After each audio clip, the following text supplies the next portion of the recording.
안녕하세요. 하늘맞이 무석대학 전문서탕대입니다. 했던 내림구대 이 항아리를 어떤 걸 모셔야 되느냐 이렇게 말씀하시는 분들이 있는데, 이거 역시도 역사적으로 이 지금은 거의 90%의 무당들이 백항아리를 모시잖아요. 백항아리라는 말은 다른 말로는 백자항아리라는 거예요.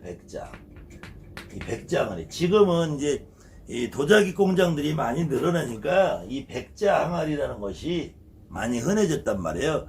그런데 지금부터 조선시대나 고려시대로 넘어가면은 이 백자항아리를 가지고 있을 만한 사람들이 많이 없단 말이에요. 이게 오죽하면 지금도 이 조선시대 다란에 백자항아리 하나 나오면은 뭐 보물로 해서 뭐 1억, 2억, 10억, 100억도 가잖아요. 그것처럼 이 조선시대에도 이 백항아리, 고려시대로 가면 더 조선시대에도 백자항아리를 하나 있다는 거는 거의 이 나라의 최고 권력자 아니면 안 된단 말이에요. 그래서 조선시대에는 집에다가 백항아리를 모시고 살 수 있는 집이 그렇게 많지 않았단 말이에요. 그런데 이제 문화가 대량 생산이 가능해지면서 백항아리를 했는데, 그래서 백항아리보다 조금 못한 곳으로 가면 이제 질그릇 항아리, 고추장 항아리 이런 거, 질그릇 항아리, 이걸 다른 말로 색깔이 좀 검정색이라 해서 흑항아리를 안 하고 먹항아리라 해요. 먹항아리. 그 다음에는 이 항아리는 이 톡이잖아요. 톡이 흙으로 구웠고, 물론 이것도 톡인데 이거는 나중에 여기다가 유약을 발라서 작이라 했더니 도자기 작이라고 그랬고, 이거는 같은 유약을 발라도 숙련도가 좀 낮게 해도 작업이 가능한 거니까, 그래서 이 톡이 톡이라고 이거를 질그릇이랬단 말이에요. 질그릇. 토기가 아무래도 가격이 싸니까 이 질그릇 토기는 서민들이 더 많이 썼단 말이에요, 과거에. 근데 이 항아리나 질그릇 토기조차 구하기 어려운 사람들, 예전에는 이제 여러분들 집에 가면은 이 절구도 이렇게 돌절구로 쓰는 집이 있고, 이 돌절구가 이 만들기가 너무 어렵고 비싸고 운반하기 힘드니까 저 시골에 가면 나무절구 쓴다면 나무절구를 많이 썼단 말이에요. 이런 것들이 예전에 지금 개념으로 생각하면 안 돼. 예전에 물자가 귀하고 지금처럼 공장에서 대량 생산이 안 되던 시절에는 우리가 이 백항아리라는 거는 정말로 언감생심이 일반 서민들은 꿈꾸기도 어려운 것이고요. 이 질그릇 항아리도 이게 가지고 있기가 쉽지 않은 거란 말이야. 그래서 불가피하게 그런 경우는 바가지에 모신다. 바가지는 흔하게 있단 말이에요. 그래서 이것이 정확하게 문헌상에 나와 있는 게 있어요. 그래 바가지조차도 이거는 뭐 바가지는 여기다 이게 습기가 잘못 차는데 벌레가 맨날 이게 상할 수가 있으니까 공기가 잘 통하고 통풍이 잘 되는 데서 이렇게 헝겊에다가 싸서 매달아 놓는단 말이에요. 이렇게 여기다 지금 쌀 넣는 것처럼, 옛날에 이게 쌀이 아니라 벽시락 있잖아요. 이 벽시락 있는데 이 쌀을 이렇게 헝겊에다 싸서 감싸서 이렇게 보관해 놓은 거, 요게 정확하게 한양꾼 문서에는 정확하게 나와 있어요. 그래서 항아리로 백항제석, 백항불사, 그다음에 바가지로 넝쿨불사, 넝쿨제석, 그다음에 넝쿨을 발음이 잘못된 사람들이 넌출이라고 하는 사람들을 갖고 있어. 넌출. 근데 정확히 넝쿨이에요. 그다음에 석자세치, 후대제석이라는데, 석자세치는 이렇게 헝겊에다가 우리가 말하는 소창이나 지금처럼 우리가 찢어버리는 소창 말고, 예전에는 소창이 아니라 그냥 하얀 헝겊이잖아요. 이때 요거를 매달아 놓으면은 끈 길이가 요거까지 하면은 약 석자 정도 나온다 이거예요. 저기 천장에다 매려 놓으면 요 석자세치인데, 요 후대라는 거는 모든 우리가 불사항아리, 제석항아리, 시주항아리 뭐 어떤 걸 만들어도 이 항아리는 우리의 생명, 목숨이란 말이에요. 목숨. 그 다음에 경상도 말로 시주 할 때 시주란 말이에요. 시를 주신, 시의 주인. 그 시라는 거는 자손을 말한다는 자손의 번성을 말하는 번성. 그래서 후대라는 거는 나보다 뒤에 우리 아들, 딸, 손자, 후대라는 거예요. 후대. 그 다음에 이렇게 쭉 늘어져 있으니까 가문이 번창해서 늘어난다. 쭉 늘어난다는 말은 후대라는 거예요. 그래서 바가지를 넝쿨이라고 할 때도 자손이 번창해서 이렇게 넝쿨 벗듯이 뻗어가는 의미의 일부러 바가지에 모시는 집도 있고요. 바가지에 대해서 자손이 번성하는 의미에 이건 정확하게 한약권 문서에서 불사거리 제석거리 문서에 항아리로 백항제석 백항불사, 바가지로 넝쿨제석 넝쿨불사, 석자세치 후대제석 후대불사, 그 다음에 자세치로 꽃갈제석 꽃갈불사. 우리가 여기다 꽃갈을 다 씌워놓잖아요. 모든 항아리든 바가지든 이렇게 헝겊에다 매달아놓든 백항아리든 먹항아리든 이 꽃갈 씌워놓는단 말이에요. 근데 꽃갈을 씌워놓은 요 길이가 한자 정도 된다. 약 30cm 정도 된다. 그래서 꽃갈 제석 꽃갈불사라 자세치로. 그렇기 때문에 요즘 간혹 보면은 이제 경상도에 가면은 요 항아리를 요 검정 항아리를 쓰는데 요걸 꼭 이 사과만한 항아리를 쓰는 거예요. 사과. 아니 조금 큰 배. 조금 큰 배처럼 요렇게 쓰잖아요.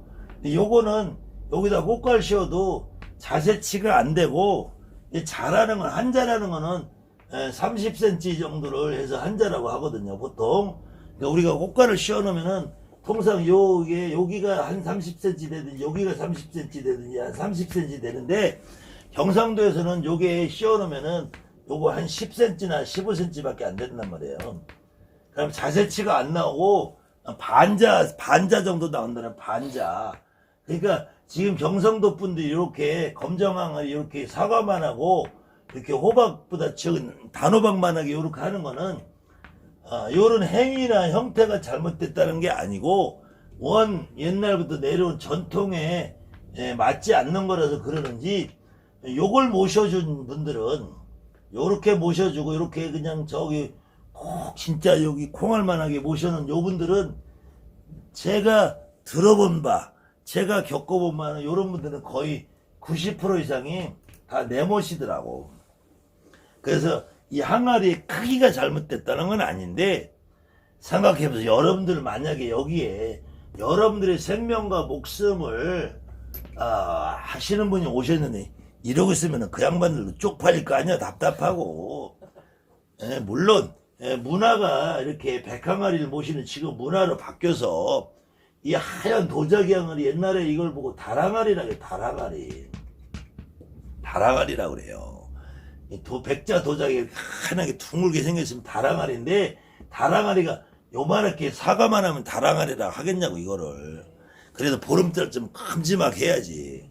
그래도 최소한 축구공만 하게는 해줘야지. 아무튼 요런 부분은 반드시 이렇게 해야 된다라는 건 아니에요. 반드시 이렇게 돼야 되는 건 아닌데 그래도 우리가 옛날 전통을 따져보면은 이 축구공만한 항아리에다 이렇게 꽃갈을 씌워놔야지 요게 한 자세치 정도에 대해서 한 30cm 정도는 되는 꽃갈을 씌워놓아야지 보기도 좋고 예쁘고 그래야지 이 정도 되는데도 이렇게 쌀을 넣어놔야지. 이렇게 쌀을 넣어놓고 여기다 벽실을 넣어놔야지 요걸 갖고 내년 농사져서 우리 식구가 1년 먹을 거 아니에요. 여기다가 쌀 요만큼밖에 못 넣어놓으면은 씨 요만큼밖에 못 넣어놓으면 요거 갖고 어디 한마지기나 농사 짓겠어?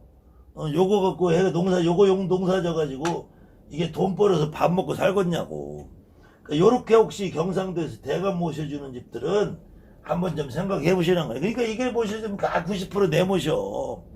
이게 저 경상도 굿땅 바닥에 가면 이 검정 항아리 그냥 널널하잖아요. 즐비하잖아요, 이거. 이게 크기가 작아서 그런 건 아니지만 기본은 이 항아리를 우리 할머니가 모시느냐 외할머니냐 친할머니 3대냐 4대냐 이걸 모르고 모시니까 내모시지만 기본적으로는 이게 작아서 이거 해가지고 돈 벌어서 먹고 살겠냐고. 저 이만한 해야지. 자, 안 되면은 이만한 간장 항아리 이런 데다 모시세요. 이런 데 큰 데다가.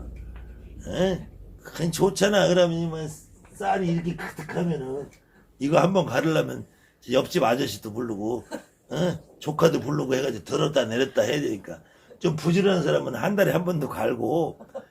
요것도 이제 제가 다양한 얘기를 해드리는데 이 쌀을 도대체 언제 가냐고 물어보는 사람들이 있어. 언제 가냐고. 원칙은 가을에 햅쌀이 나오면 그 햅쌀로 갈아드리는 거야.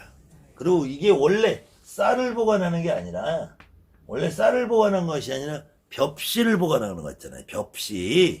벽실을 보러 가니까 가을에 추수를 해서 내년에 심을 벽실을 보관하는 거예요. 그러면 내년에 심을 쌀, 그 중에서 가장 알짜배기 벽실을 골라서 보관을 해요. 그러면 요거는 내년 봄에 심어버리면 텅 비하지. 내년 봄에 심으면, 그러니까 원래는 가을에 갈아서 봄에는 이거를 씨앗으로 심는 거야. 씨앗으로. 그래서 우리가 식구들이 요즘엔 종묘사에서 돈 주고 사오지만 지금은 종묘사 할 데가 없다면 옛날에는 내가 내년에 농사질 씨앗을 내가 보관하는 거야. 그래서 소중하다는 거예요. 그걸 누가 지켜? 우리 할머니가 지키는 거란 말이에요. 그랬을 때 이때 이 씨앗의 의미가 지금은 퇴색이 되고 쌀로 바뀌었으니까 이 쌀은 예전에는 가을에 햅쌀이 나오면 한 번만 갈았단 말이에요. 그런데 이제 어느 분에 따라서는 내 구슬할 때 일전에 2번 하는 사람 2번도 갈고 진적을 3번 하는 3번도 갈고 진적을 10년에 한 번 하면 10년에 한 번도 갈아요. 그건 큰 의미가 없다. 언제 가느냐는 중요한.